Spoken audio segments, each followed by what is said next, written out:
안녕하세요. 오늘 저희가 깊이 파헤쳐볼 이야기는 벌써 20년이나 된 하지만 여전히 많은 사람들의 등골을 오싹하게 만드는 미스터리입니다. 네, 바로 키사라기 역 이야기죠. 2004년 1월 8일 밤이었어요. 일본의 유명 인터넷 커뮤니티 이 채널에 어떤 한 여성이 글을 올리기 시작합니다. 하스미라고 자신을 밝힌 이 여성의 첫 메시지는 아주 다급했어요. 열차가 멈추지 않는다는 거였죠. 정말 시작부터 심상치 않죠. 이게 그냥 이야기가 아니라 실시간으로 막 글이 올라오면서 진행됐다는 점이 사람들을 더 몰입하게 만들었어요. 맞아요. 그래서 오늘 저희는 이 키사라 기억 사건이 20년 동안 어떻게 사람들을 사로잡아 왔는지 그 시작부터 현재까지의 모든 기록을 한번 따라가 보려고 합니다. 좋습니다. 만약에, 정말 만약에요, 여러분이 탄 기차가 갑자기 지도에도 없는 역에 도착한다면 어떨 것 같으세요? 상상만 해도 좀 그렇죠. 네, 바로 그 상상이 하스미에게는 현실이 된 거죠. 그럼 그날 밤 하스미가 겪었던 마지막 4시간의 기록으로 들어가 볼까요? 네. 하스미는 시즈오카현에 있는 신하마마치 역에서 평범하게 심야 전철을 탔다고 했어요. 퇴근길이었던 것 같아요. 그런데 평소 타던 그 열차가 이상하게 20분이 넘도록 멈추질 않았다는 거죠. 맞습니다. 보통 몇 분 간격으로 서야 할 역들을 그냥 지나치고 계속 달렸다는 거예요. 더 기묘한 건 객차 안에 다른 승객들은 전부 자고 있었다는 점이죠. 혼자만 깨어있는 상황. 그것부터가 벌써 불안감을 조성하네요. 그렇죠. 그렇게 한참을 달리다가 밤 11시 40분쯤 드디어 열차가 멈췄는데 그 역 이름이 피사라기역이었다는 겁니다. 생전 처음 들어보는 이름에 심지어 무인역이었다고 해요. 그래서 일단 내렸는데 내리자마자 열차가 바로 떠나버렸다고요? 뭐 아무것도 없는 허허벌판 같았다고 하고요. 여기서부터 이제 패닉이 시작됐겠네요. 네, 일단 가족에게 전화했는데 연결이 안 되거나 장난 전화 취급을 받았다고 하고 경찰에 신고하려고 110번 일본 경찰 번호에 전화했는데 거기도 마찬가지로 키사라기 역이라는 곳은 존재하지 않는다는 답변만 돌아왔다고 해요. 존재하지 않는 역이라니 그럼 도움을 요청할 곳이 완전히 사라진 거잖아요. 그렇죠. 완전히 혼자 남겨진 상태에서 이제 하스미는 주변에서 이상한 소리를 듣기 시작합니다. 그게 그 유명한 북소리와 방울소리인가요? 맞아요. 어디선가 가까워졌다 멀어졌다 하면서 북치는 소리랑 방울 소리가 들려왔다고 묘사했어요. 굉장히 불안감을 주는 소리죠. 네, 상상만 해도 으스스한데요.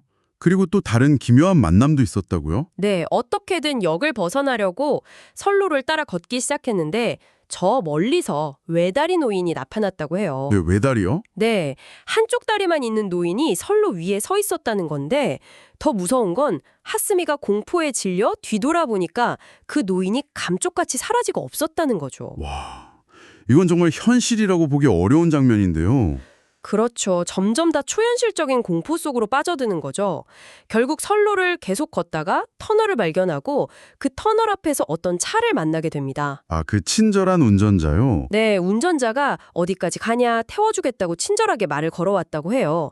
하스미는 너무 지치고 무서운 상태였으니까 일단 그 차에 탔는데 근데 그 차가 이상한 곳으로 갔다는 거죠. 이게 차가 점점 깊은 산속으로 들어갔다고 해요. 그리고 운전자의 태도도 처음과는 달리 뭔가 이상해지고 혼잣말을 중얼거리기 시작했다고 하고요. 점점 더 상황이 안 좋아지네요. 네, 하스미는 이제 이 운전자도 위험하다고 판단한 것 같아요. 새벽 3시 44분, 마지막으로 이 채널에 글을 남깁니다. 차가 이상한 산길로 가고 있다. 운전자도 이상하다. 배터리가 거의 없다. 그리고 결정적으로 틈을 봐서 도망치겠다는 말을 남기고 그 이후로 하스미의 소식은 완전히 끊겼습니다. 그게 마지막 기록이었군요. 배터리가 없다는 말까지 정말 절박한 상황이었네요. 그렇죠. 이 모든 과정이 인터넷 게시판에 실시간으로 중계됐다는 점이 이 사건을 더욱 특별하게 만들었어요. 맞아요. 처음에는 사람들이 이걸 어떻게 받아들였나요? 역시 장난이라고 생각했겠죠? 네, 당연히 초기 반응은 또 낚시냐, 지어낸 이야기 아니냐 이런 조롱이나 의심이 대부분이었어요. 이 채널이라는 커뮤니티 자체가 원래 그런 장난글들이 많기도 했고요. 그런데 분위기가 바뀌었다면서요. 네, 시간이 지나면서 하스미가 묘사하는 상황이 너무 구체적이고 그 공포나 절박함이 그래서 생생하게 느껴지니까 사람들이 점점 이거 혹시 진짜 아니야? 하고 동요하기 시작한 거죠. 장난으로 치부하기에는 너무 리얼했던 거군요. 그렇죠. 그러면서 점차 하스미를 진심으로 걱정하고 어떻게든 도와주려는 움직임이 나타나기 시작했어요. 이게 바로 네티즌 수사대의 등장이죠. 네티즌들이 직접 단서를 찾고 추리를 하기 시작한 거네요. 어떤 단서들이 있었나요? 하스미가 처음에 언급했던 시즈오카현, 그리고 사찰에 이용했다는 점, 또 주변 풍경에 대한 묘사 같은 것들이 있었죠. 그걸 토대로 위치를 추적해 나간 거군요. 네, 여러 가지 가설들이 나왔는데 그중에서 가장 유력하게 떠오른 곳이 바로 시즈오카현에 있는 엔슈철도 노선의 사기노미아역이었어요. 사기놈이에요. 왜 그곳이 유력 후보지가 된 건가요? 일단 엔슈철도가 시즈오카현의 대표적인 사철이고 사기노미아역이 실제로 좀 낡고 오래된 무인역 분위기를 풍기거든요. 또 역 주변에 높은 건물이 별로 없다는 점도 하스미의 묘사와 일부 일치한다는 주장이 있었어요. 아, 그럼 뭔가 좀 맞아떨어지는 부분이 있었네요. 네, 그런 점들 때문에 많은 사람들이 여기가 키사라기 역의 실제 모델 아니냐 이렇게 생각하게 된 거죠. 하지만 완전히 일치하지는 않았다면서요? 맞아요. 그게 또 중요한 포인트인데 하스미는 키사라기 역 주변을 아무것도 없는 허허벌판처럼 묘사했거든요. 그런데 실제 사기노미아 역 주변에는 민가도 있고 도로도 있어요. 완전히 외딴 곳은 아니라는 거죠. 그렇군요. 그럼 결정적인 불일치점인데도 왜 계속 사교노미아 역이 언급되는 걸까요? 그게 참 흥미로운 부분인데요. 뭐랄까 한번 그럴듯한 후보지로 낙점되니까 실제 모습과의 차이보다는 이 이야기로서의 설득력이 더 강하게 작용한 것 같아요. 사람들은 완벽한 일치보다는 이 미스테리한 이야기에 들어맞는 상징적인 장소를 찾고 싶어 했던 것일 수도 있고요. 어떻게 보면 이야기의 힘이 현실을 압도한 걸 수도 있겠네요. 시간적인 모순점도 지적된다고 들었어요. 네, 그것도 중요한 논쟁거리 중 하나죠. 하스미가 첫 글을 올린 시간, 밤 11시 14분과 본인이 열차에 탄 것으로 추정되는 시간, 밤 11시 40분 이후 사이에 좀 간격이 있어요. 그리고 실제 엔슈철도의 막차 시간 등을 고려했을 때 하스미가 묘사한 대로 열차가 그렇게 오랫동안 운행하는 것이 가능한지에 대한 의문도 제기됐고요. 는 목소리가 커지기 짠한 거군요. 정확합니다. 그래서 이 키사라게 역 이야기는 지난 20년 동안 과연 실화인가 아니면 잘 만들어진 창작 괴담인가를 두고 끊임없이 논쟁이 벌어지고 있는 거죠. 정말 끝이 안 나는 논쟁이네요. 양측의 주장을 좀 더 자세히 들어볼까요? 먼저 실화하다라고 믿는 사람들은 어떤 근거를 드나요? 크게 세 가지 정도로 요약해 볼 수 있을 것 같아요. 첫 번째는 역시 그 생생함입니다. 하스미가 실시간으로 남긴 글들을 보면 그 공포, 혼란, 당혹감 같은 감정 변화가 너무 리얼하게 느껴진다는 거죠. 꾸며낸 이야기라고 보기에는 너무 즉흥적이고 뭐랄까 정제되지 않은 날것의 느낌이 있다는 거예요. 확실히 잘 짜인 소설과는 다른 느낌이 있을 수 있겠네요. 두 번째는 오히려 허술함이에요. 앞서 말한 시간적 모순이나 묘사의 불일치 같은 부분들이 오히려 꾸며낸 이야기라면 더 완벽하게 만들었을 텐데 이렇게 허술한 구석이 있다는 것 자체가 실제 경험담이기 때는 아니냐는 거죠. 사람이 극도의 공포 상황에서는 기억이 왜곡되거나 착각할 수도 있으니까요. 일리 있네요. 마지막 근거는 뭔가요? 세 번째는 동기의 부재입니다. 만약 이게 단순히 관심을 끌기 위한 창작이었다면 이야기가 이렇게 유명해진 후에라도 사실 내가 하스미다 하고 나타나서 명예든 이익이든 얻으려고 했을 법한데 20년이 넘도록 그런 사람이 나타나지 않았다는 거죠. 물론 중간에 내가 하스미다라고 주장하는 글이 올라오긴 했지만 아, 맞다.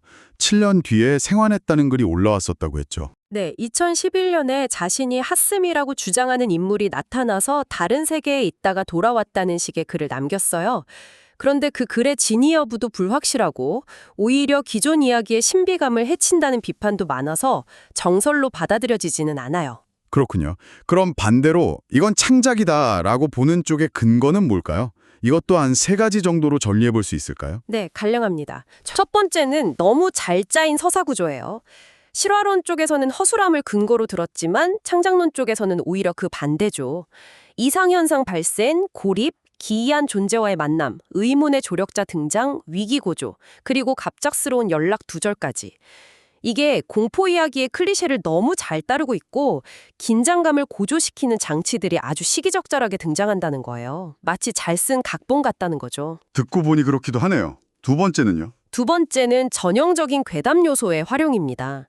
외다리 노인이라든지 정체불명의 북소리나 방울소리 같은 것들은 일본의 전통적인 괴담이나 도시전설에서 종종 등장하는 익숙한 소재들이거든요. 이런 클리셰들을 차용해서 이야기를 더 무섭고 신비롭게 만들었을 가능성이 높다는 거죠. 아, 기존에 있던 공포 코드들을 활용했다는 거군요. 네. 그리고 마지막 세 번째 근거는 역시 물리적 불가능성입니다. 앞서 언급한 시간 문제뿐만 아니라 실제 철도 시스템상 지도에 없는 역으로 열차가 잘못 들어간다거나 그렇게 오랫동안 통제 없이 운행한다는 것 자체가 현실적으로 거의 불가능하다는 지적이죠. 현실적으로 생각하면 확실히 납득하기 어려운 부분이 많긴 하네요. 그래서 일부에서는 하스미라는 인물 자체가 실존하지 않고 네카마, 네토카마, 인터넷에서 여자인 척하는 남성이 여성 말투를 흉내내서 쓴 창작 괴담일 가능성까지 제기하기도 했어요. 정말 양쪽 다 그럴듯한 근거들이 있어서 뭐가 진실인지 판단하기가 너무 어렵네요. 맞아요. 그래서 이 논쟁은 앞으로도 계속될 것 같아요. 중요한 건 진짜냐 가짜냐의 이분법적인 결론을 내리는 것보다 왜 사람들이 20년 동안이나 이 이야기에 이렇게 열광하고 또 각자의 입장에서 이 이야기를 해석하고 싶어 하는지를 생각해 보는 게 더 의미 있을 수 있다는 거죠. 실화든 창작이든 이야기가 가진 힘이 있다는 건 분명해 보이네요. 그렇죠. 그리고 그 힘은 단순히 인터넷 괴담에 머무르지 않고 이제는 하나의 문화적 아이콘으로까지 진화했습니다. 네, 그 점도 정말 흥미로운데요. 어떻게 하나의 인터넷 글이 이렇게까지 확장될 수 있었을까요? 키사라 기억 이야기가 워낙 강렬하고 미스테리하다 보니까 이걸 모티브로 한 다양한 2차 창작물들이 쏟아져 나오기 시작했어요. 아류작 같은 것들도 많이 생겨났다고요? 네, 예를 들어 야미역, 어둠의 역이라든지 츠키노미야 역, 달의 궁전역처럼 키사라기 역과 유사하게 이 세계로 통하는 다른 정체불명의 역 이야기가 만들어지기도 했고요. 또 아까 잠깐 언급했던 하스미 귀한설처럼 원작의 뒷이야기를 상상하거나 세계관을 확장하는 팬픽션 형태의 글들도 계속 생겨났어요. 마치 살아있는 유기체처럼 이야기가 스스로 증식하고 변형되어 온 거네요. 맞아요. 인터넷 시대의 구전설화라고 할 수 있겠죠. 그리고 이런 흐름은 단순히 글에만 머무르지 않고 다양한 미디어로 뻗어나갔습니다. 네, 영화도 나왔다고 하셨죠? 2022년에. 네, 키사라기 역이란 제목의 영화가 개봉했죠. 이 영화는 단순히 원작 이야기를 재현하는 데 그치지 않고 이 전설이 후대에 어떻게 소비되고 변형되는지를 보여주는 메타픽션적인 구조를 가지고 있어서 꽤 흥미로웠어요. 아, 영화 자체가 이 현상에 대한 코멘터리 역할도 한 거군요. 애니메이션도 있다고요? 네, 오라세카이 피크닉, 한국에서는 이세계 피크닉이라는 제목으로 알려진 작품인데요. 여기서는 키사라기 역이 현실과 이세계, 뒷세계를 연결하는 중요한 통로 중 하나로 등장해요. 아예 작품 세계관의 일부로 편입시킨 거죠. 오, 그렇게 다른 작품의 세계관에 흡수되기도 하는군요. 게임도 있나요? 그럼요. 공포게임 장르에서 특히 많이 활용됐죠. 플레이어가 직접 하스미의 입장이 되어서 키사라기 역의 공포를 체험하는 방식의 게임들이 여럿 나왔어요. 아무래도 그 1인칭 시점의 공포를 극대화하기 좋은 소재니까요. 정말 다방면으로 퍼져나갔네요. 하나의 인터넷 괴담이 이렇게까지 큰 문화적 파급력을 가지게 된 이유, 그 근본적인 매력이 뭐라고 생각하세요? 여러 가지 이유가 있겠지만 저는 크게 세 가지 키워드로 정리해 볼 수 있을 것 같아요. 첫 번째는 일상의 붕괴에 대한 공포입니다. 일상의 붕괴요? 네, 우리가 매일 이용하는 대중교통, 특히 전철이라는 공간은 굉장히 안전하고 예측 가능한 일상의 상징이잖아요. 그런데 그 가장 익숙한 공간이 한순간에 미지의 세계로 통하는 입구가 되고 가장 위험한 곳으로 변모할 수 있다는 설정 자체가 우리 안의 원초적인 불안감을 건드리는 거죠. 아, 듣고 보니 그러네요. 가장 안전하다고 믿었던 곳에서 길을 잇는다는 공포. 맞아요. 한 고등학생이 인터뷰에서 일상에서 갑자기 돌아올 수 없는 곳으로 빠져들 수 있다는 두려움 때문에 이 이야기가 소름 끼친다고 했는데 그 말이 핵심을 짚고 있다고 생각해요. 네, 저도 그 인터뷰 내용이 인상 깊었어요. 두 번째 키워드는 뭔가요? 두 번째는 참여와 상상력입니다. 키사라 기억 이야기는 처음부터 이 채널이라는 익명 커뮤니티에서 실시간으로 전개됐잖아요. 사람들은 그냥 수동적인 독자가 아니라 하스미에게 조언을 하거나 걱정을 나누면서 이야기에 직접 개입하는 참여자가 되는 경험을 했어요. 아, 그 상호작용성이 특별했군요. 그렇죠. 그리고 하스미의 마지막 메시지 이후 이야기가 열린 결말로 끝났다는 점. 이게 사람들의 상상력을 무한히 자극하는 거죠. 하스미는 과연 어떻게 됐을까? 키사라 기억은 대체 어떤 곳일까? 이런 질문들에 대한 답을 각자 만들어 가면서 이야기에 계속해서 생명력을 불어넣는 거예요. 마지막 세 번째 키워드는 무엇일까요? 세 번째는 이 이야기가 가진 미스터리 그 자체의 매력이라고 할 수 있어요. 20년이 지나도록 명확한 진실이 밝혀지지 않았기 때문에 여전히 파헤치고 추측할 여지가 남아 있다는 거죠. 사람들은 본능적으로 풀리지 않는 수수께끼에 끌리잖아요. 네, 확실히 미해결 사건이라는 점이 계속해서 회자되게 만드는 큰 요인인 것 같아요. 그래서 종합해보면 키사라 개혁 이야기는 단순한 인터넷 괴담을 넘어서 디지털 시대에 새롭게 등장한 신화 창조의 한 형태라고 볼 수도 있어요. 이건 우리 사회가 가진 일상 속의 불안감, 미지의 세계에 대한 동경과 공포, 그리고 집단적인 상상력이 어떻게 결합되어 강력한 이야기를 만들어내는지를 보여주는 아주 흥미로운 사례죠. 네, 정말 그렇네요. 20년 전 그날 밤 인터넷의 한 구석에서 시작된 이 기묘한 이야기가 여전히 우리 곁에서 살아 숨쉬면서 현실과 허구의 경계를 넘나들고 있다는 게 놀랍습니다. 그렇죠. 마치 우리에게 끊임없이 질문을 던지는 것 같아요. 네가 아는 세상이 전부일까? 하고 말이죠. 자, 오늘 저희와 함께 키사라 기억의 20년 기록을 쭉 따라와 보셨는데요.